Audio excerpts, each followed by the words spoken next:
Gee, I thought there was nothing at all controversial about Gwyneth Paltrow's Goop brand.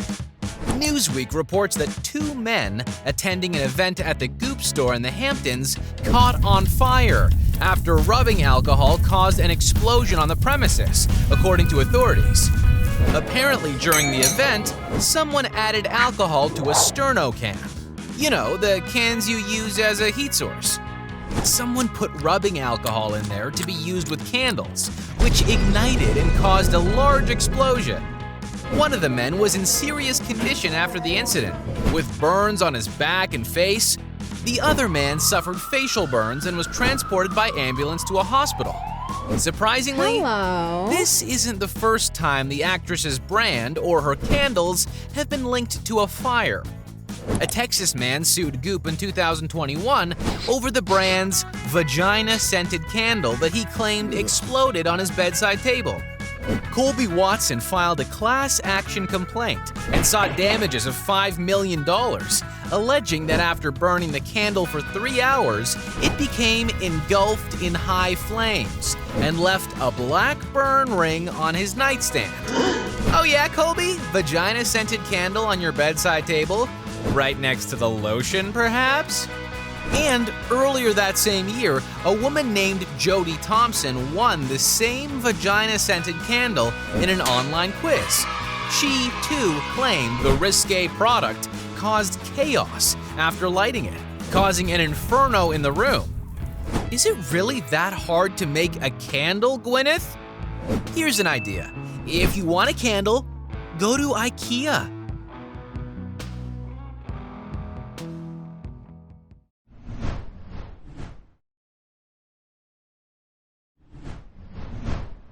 A Bolivian woman was arrested for throwing hot water on her sleeping husband's genitals because he was allegedly dreaming of another woman. Oddity Central reports that the incident happened in the Bolivian city of La Paz. According to the scorned wife's testimony, her 45-year-old husband was sleeping and allegedly declaring his love to another woman in his sleep. Enraged, the woman went into the kitchen, brought a pot of water to a boil, and then simply threw it on his genital area for his transgression. According to police sources, the man was hospitalized with second-degree burns on his privates as well as on his arm and back. It's unclear whether the victim notified the police or if his cries of pain alerted the neighbors. But according to TN International, local authorities have started an investigation in this case. Juan Jose Donaire, deputy director of the Special Crime Fighting Force in La Paz, said that this wasn't the first time the 45-year-old man had suffered abuse from his wife. In a previous feat of rage, the woman had reportedly doused him in alcohol and tried to set him on fire. Okay, the woman tries to light you up, but you stayed with her? I guess this second round, it's all on you.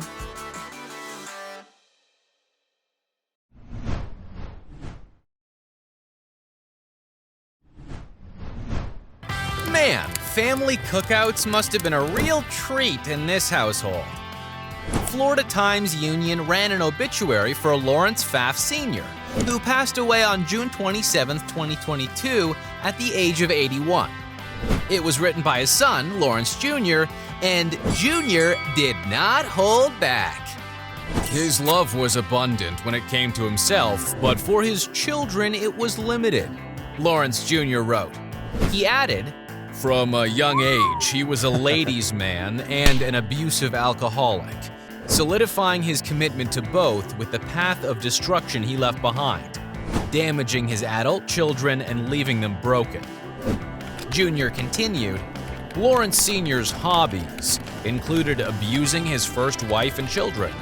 He enjoyed the life of a barfly for many years and had a quaint little living space, a studio, above his favorite hole in the wall, the Club Nashville." From there, Jr. wrote, you know what, let me just read the rest of this and you can form your own conclusions. And so I quote, "Lawrence Sr. did spend over 20 years in the NYPD, but even his time in service was negligent at best. Because of his alcohol addiction, his commanding officer took away his gun and badge, replacing them with a broom until he could get his act together. Lawrence Sr. did claim to be clean and sober for over 30 years, but never worked any of the 12 steps, including the 8th and 9th steps with his children, making amends. He possesses no redeeming qualities for his children, including the ones he knew and the ones he knew about. It will be challenging to miss Lawrence Sr. because he was narcissistic. He was incapable of love. Lawrence Sr.'s passing proves that evil does eventually die, and it marks a time of healing, which will allow his children to get the closure they deserve. Lawrence Sr. can be remembered for being a father to many and a dad to none. End quote. Damn. I don't know about you, but after this, I feel the need to call my parents.